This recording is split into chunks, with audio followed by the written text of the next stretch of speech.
Ben là, je voulais nous parler des conseillers et autres spécialistes de la pandémie. Mais tout à fait, Anne. Au lendemain là, de ces nouvelles décisions, là, j'ai une pensée pour tous ces hommes et toutes ces femmes extrêmement diplômés et spécialistes d'un truc dont on comprend finalement que dalle. Hein, c'est spécial d'être spécialiste d'un truc qu'on connaît pas quand même. Ils ont tous un point commun, ces spécialistes. Quelles que soient les périodes qu'on traverse, ils projettent toujours le pire. Ils ne proposent que des restrictions. Hein, au quotidien, depuis des semaines, on entend le nouveau variant. On ne sait pas grand-chose, on sait même presque rien. Vous savez, c'est très compliqué.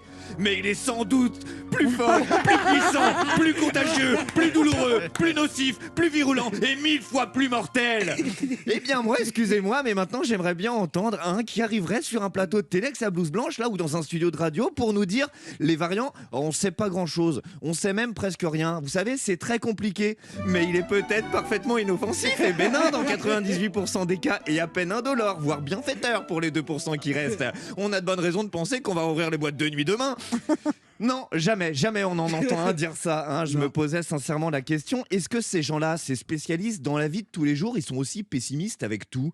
Parce que moi, je les veux pas en amis, ces gens-là. Vous imaginez leurs conseils d'amis quand tu leur parles, tu lui dis juste « Ah, je la trouve un peu distante en ce moment, je sais pas ce qu'elle a », ce mec, il te répond direct « Je la connais pas beaucoup, je la connais même presque pas ». Tu sais, c'est très compliqué. Mais j'ai de bonnes raisons de penser qu'elle va te larguer. Elle est sans doute déjà actuellement en train de te tromper. T'as un frère, il est célibataire? Oui, bah cherche pas, c'est ça. Ouais, quel enfer.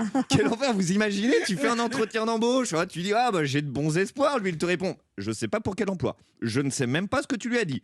C'est très compliqué. Mais je pense qu'il te rappellera pas. Le marché de l'emploi est déplorable. Tu n'as sans doute pas les qualifications nécessaires. Tu es voué au chômage pour encore quelques temps. Non, personne ne voudrait de ce genre de conseiller dans son entourage. Cette personne qui voit tout en noir tout le temps.